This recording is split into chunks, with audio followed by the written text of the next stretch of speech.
All right, ladies and gentlemen, I hope you are ready for our first inspirational keynote session. Now, we're kicking things off with a powerful exploration of the critical connection between the marketing initiatives and financial performance. This keynote introduced BRANDNOMICS, the groundbreaking research initiatives from MMA Global. It offers a clear methodology to quantify the long-term economic value of brand marketing, finally bridging the gap between CMOs and CFOs. And for that, we would like to welcome to the stage Mr. Rohit Dadwal, CEO of MMA Global APAC and Global Head of SMARTIES Worldwide, to the stage to share about Brandnomics, bridging the CMO and CFO divide on brand ROI. Please welcome. Good morning, everybody. So, Jessica just spoke to you about the 4 think tanks that we had. MAT, MOST, DAT, and AI leadership. MAT is all about attribution. And what I'm going to talk about is a framework, a global framework that we are building out and putting out in the market to actually help address some of those attribution challenges. What I'm going to talk to you about is the new terminology, which we believe fundamentally is going to challenge everybody in this room. Do you know what that is? Anybody? I think the opening comments by the MC actually gave away a bit of it. The whole narrative of economics, of advertising, is going to be challenged. Attribution is possible right now, but it's far more intrusive when it comes to getting the ROI of the dollar spent. We are now at that stage in the marketing and advertising evolution that every dollar can be tracked. And every dollar that is spent has to have justification behind that. And when I say that, it's really important to understand why and what's the impact of that dollar being spent. Gone are the days when you are looking at marketing campaigns and marketing budgets without having to decide whether everybody in the organization understands it or not. And especially the people who are funding it. And by that, what I mean are the CFO organization. They need to understand the same terminology. We need to make that right investment into the brand, into the performance, into the ROI, for us to take advertising and marketing forward. So what I'm talking about today, in the next 10-15 minutes, is a new term that we've coined, BRANDNOMICS, which is bridging the gap between the CMO and CFO. And it's really important, and all of you, all the marketeers in the room, and everybody who works on that function needs to understand the divide between finance and marketing needs to close. The sooner it happens, the better it is for building the brand, performing according to what the metrics of a business is. The business growth is what matters at the end of the day. It is not about marketing campaign, how well it did. It's about the results it delivers. And that's what brand economics is. And we truly believe at MMA, solving this for the future is the only way forward. We've invested a lot of time. This methodology has been in place. We've been working on it for the last 3 years. We have first few case studies that have come out, and I'm going to share some of that. But the context here is we need to understand the marketing organization and the financial organization within a business need to have the same metrics. They need to understand each other better. We have the likes and the engagement and everything.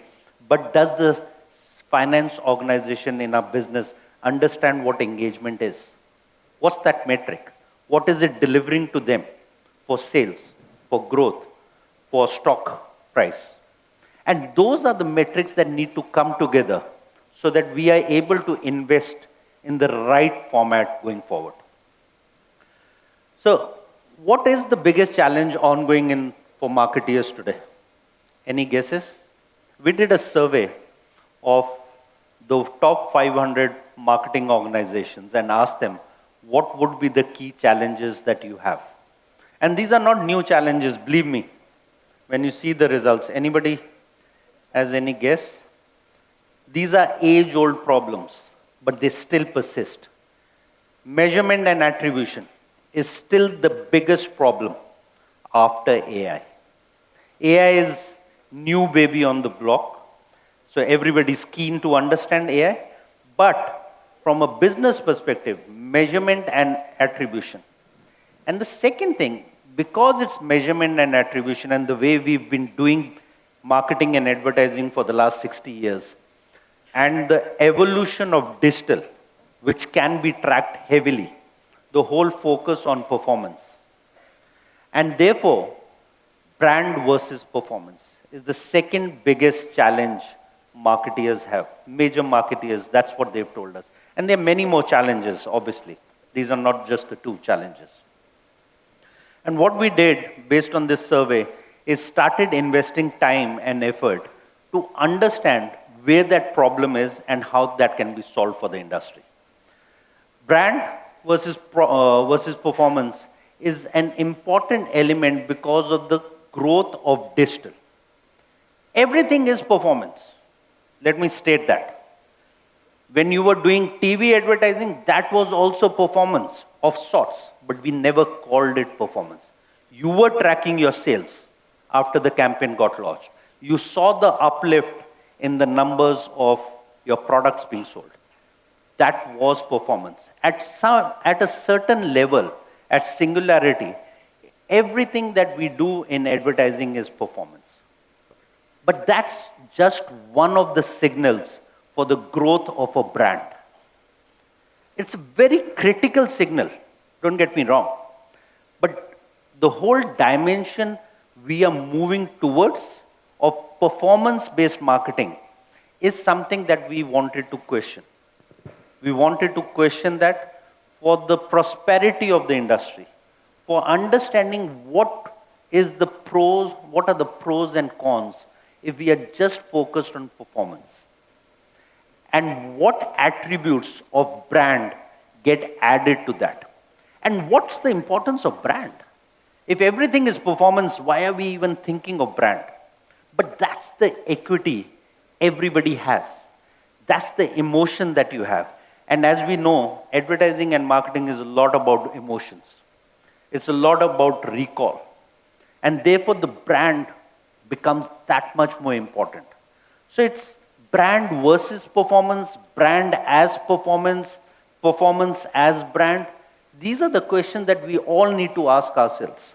I don't know how many of you actively do that in your organizations, but we started this with that as the pretext and saying, what do we think we should be doing? 70% of marketeers think marketing measurement is not accepted outside marketing. Do you kind of agree? Because the rest of the business functions, whether it's the logistics, finance, supply chain, etc., do they really understand what we are doing as marketeers? And therefore, we need to make these metrics relatable. We need to make sure that these are things that people can relate to within the organization so that it can make a significant impact on the investments that are being done.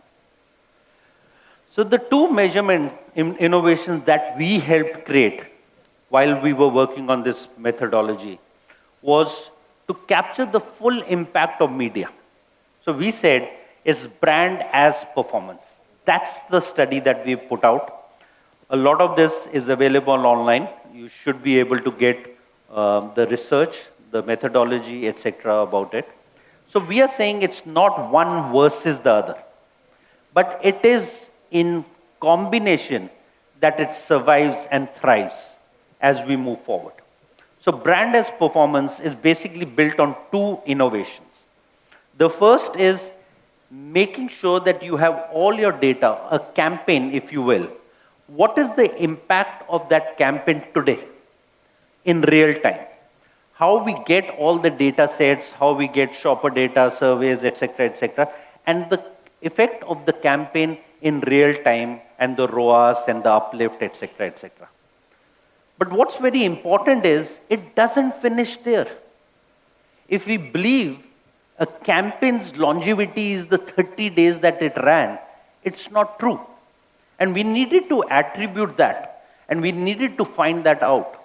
So what we did 3 case studies, and we decided that if we put all this into a single source of data set, how can we track that over a period of time? Does that have longevity? Does it have impact? And if yes, what's the impact? What does it lead to beyond just the performance?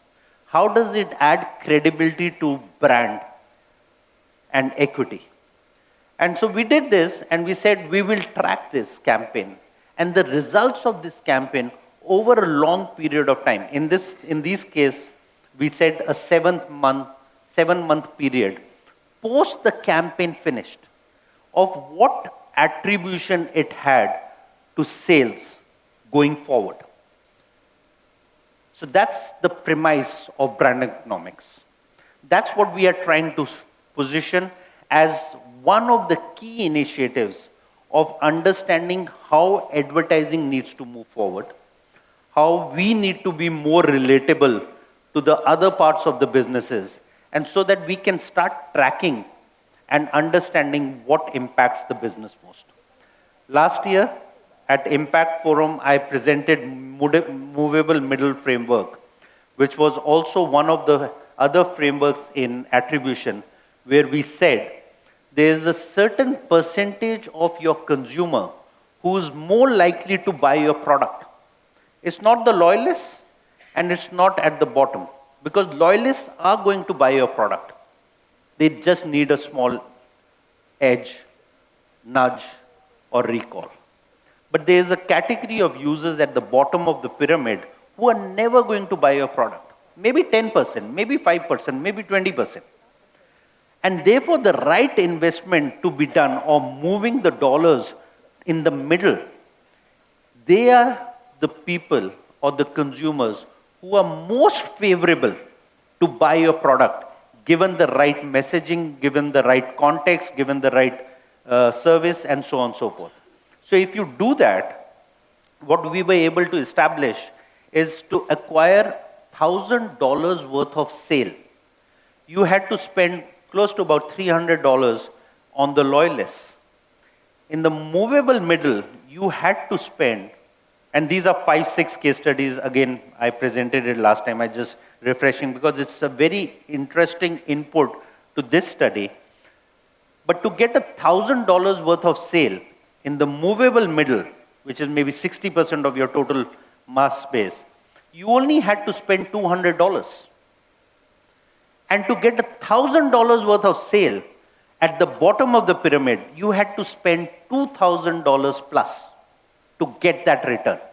Now, these are numbers which the CFO understands. These are numbers which everybody in the business understands. These are simple numbers. This is not engagement metrics. These are not likes. These are actual business numbers. And that's what we are trying to drive towards. How do we establish context? So, one of the case studies that I'm going to share with you is the Campbell. Does everybody in the room know Campbell's as a brand? Yes? Okay. So they make soup. They make condensed milk. It's an FMCG brand. It's a 100-year-old brand. This was a case study which we did. And we were trying to understand, post the campaign period, what is the favorability of the consumers on a campaign when a brand like Campbell's, which is predominantly a very successful brand, it has favorability on its existing consumer base in the majority of the market share. How does that help yield results? So on a campaign basis, we realized on a ROAS basis, an existing campaign could yield them 1.9% returns on a household penetration basis. In a Kroger, which is an offline and online grocery store, it yielded 6%, and Ally Bank on an household accounts basis yielded 3% and 6%. Now, the reason I'm giving you this data is Campbell as an FMCG brand, Kroger as a retail, and Ally is a pure online bank. It doesn't have retail. It's fairly new compared to Campbell, which is 100 years old. So the methodology works across every industry. It's not only for retail, it's not only for FMCG, it's not only for online. And we've been able to build that favorability index and done the case studies with all three of them to realize that we can get the yields that we want. And the consumers can have a significant impact over a period of time. So let me get into the first one. What do you do in a case like Campbell, which is already 78% of sort of penetration or favorability within its consumers? It's a loved brand. At 78%, you have to believe people love that brand. And that 78% is the penetration of households in US for Campbell. That's huge. There are very few brands that have that favorability. But when you have that, you have to understand where does it belong. Does it really belong overall as an industry metrics? Does it belong as a campaign metrics? Or does it really have something to do with what their positioning is? Is it all about sales lift?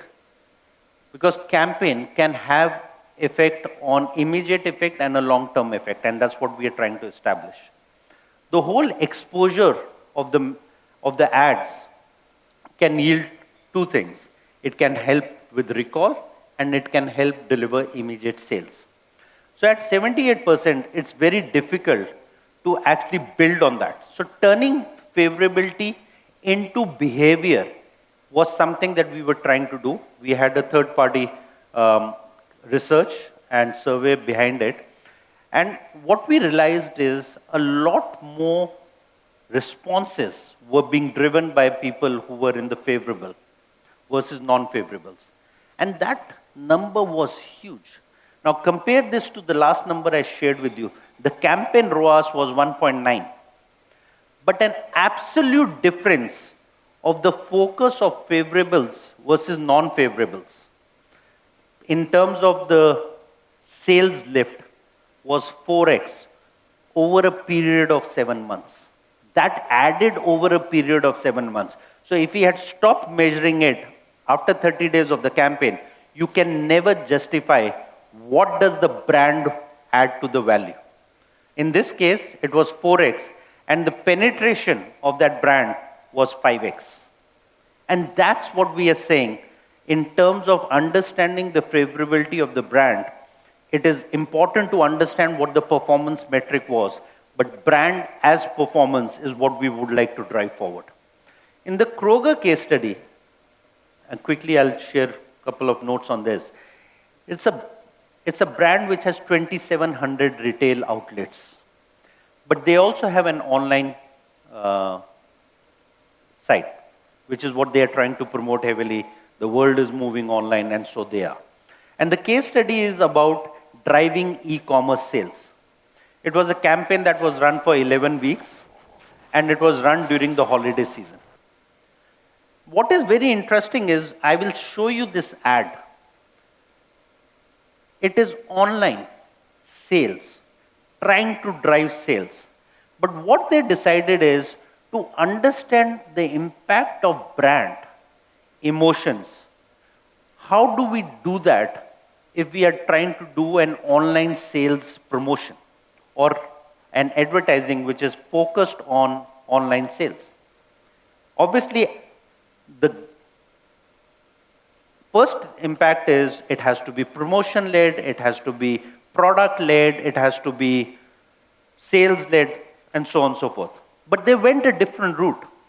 They said, we need to figure out if there is correlation between brand and sales. So let me show you the ad first, and you will realize what I am saying. This is the ad. I'd give up forever to touch you, 'cause I know that you feel me somehow. You're the closest to heaven that I'll ever be, and I don't wanna go home right now. And all I can taste is this moment, and all I can breathe is your life. And sooner or later it's over. I just don't wanna miss you tonight. And I don't want the world to see me, 'cause I don't think that they'd understand when everything's made to be broken. I just want you to know I am. I just want you to know I am. Ooh.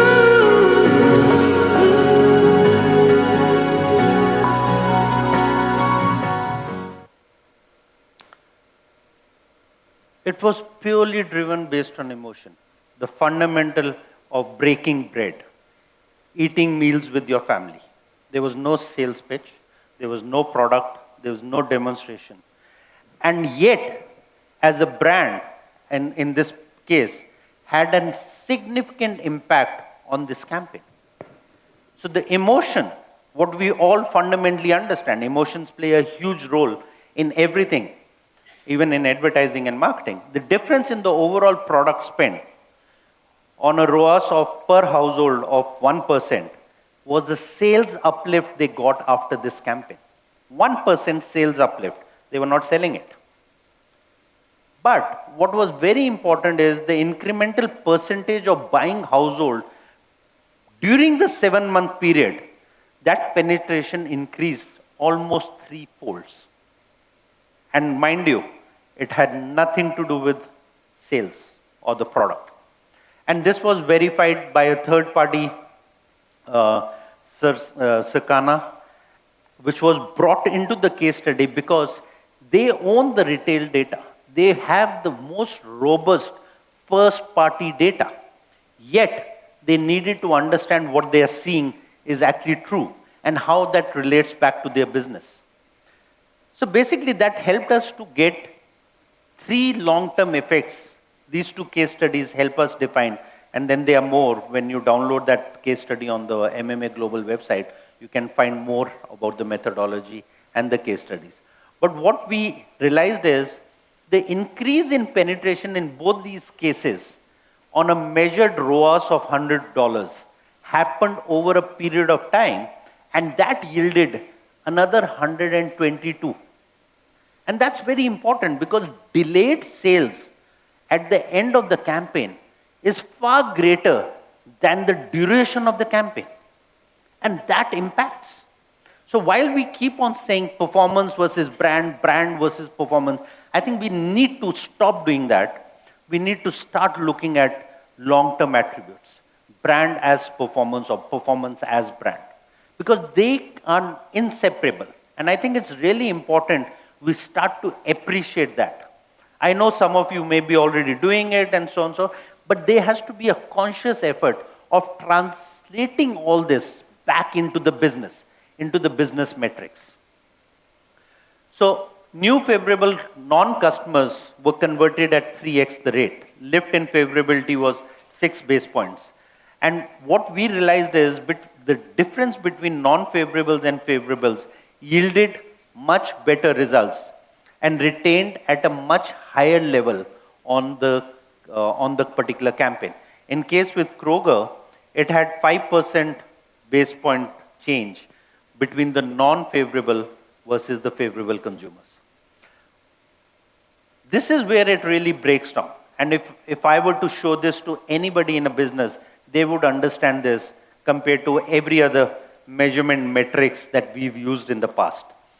if you had a ROAS of 100 measured during the campaign, what was the lift over a period of time? 122 delayed sales from penetration that happened, that was tracked because you have the data and you can track all of that. 131 favorable non-customer delayed sales that happened because once you've created an account online, you can track everything. You know when what is happening. And if you've not done another campaign, what's the reason for this? You've acquired the consumer, acquisition versus retention. How do you continue building on that? How do you track that? And that's really important. And most importantly, is the retention of the favorable customers who continue to build on their carts within the system.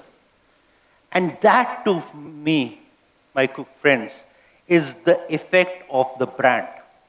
Built and performance built into that campaign. And if we were to look at that, we have to start stepping out of our comfort zone and tracking campaigns. I think we need to start looking at the viability of the equity that the brand brings along while you are tracking every dollar from a CFO perspective or a business perspective. So the three findings that we now have is at least 80% of sales that happened in this advertising came within 7 months after the campaign period ended. Because there was nothing else. It was purely, and that entire campaign was purely based on emotion and something that we fundamentally know, family dinners.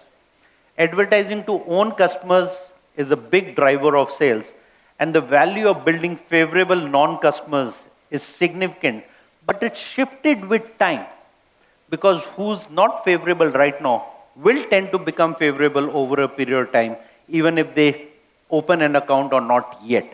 And we need to start tracking that. And that, going back to the MMGF, the movable middle framework, you need to identify those signals, you need to identify those cohorts as to where you are trying to put that dollar. And when you go and ask for those marketing dollars, when you are trying to justify those marketing dollars from a stock price perspective or the business impact perspective or the ROI for the business, not the campaign. We are moving away from the campaign. For the business, it becomes much easier a conversation to have. And it's a conversation, that is the conversation which everybody needs to have going forward, because everything is measured, is measurable, and attainable as we move forward. So with that, this is the QR code, you can scan this, you can log on to MMA website, you can get the case study, the methodology, and the approach behind the methodology. And you can discover a little bit more about how we believe the new approach of favorability and calculating the value or the so-called economic value of brand marketing built on performance. As I said at the opening of my speech, every bit of advertising is performance. It has always been. But the added value of brand and equity to that, and to measure it over a period of time, is what will drive business going forward. With that, thank you for your attention, and I hope you found it a little bit useful. I know there's a lot. It has 3 years of research behind it. It's not very easy to grasp immediately, but this we truly believe is where we are headed. As MMA, we are trying to architect the future, what advertising and marketing is going to be. And this, to us, is one of the key elements to put at rest the fight of brand versus performance. Thank you so much. Thank you so much to Mr. Rohit Dadwal. Thank you so much, sir.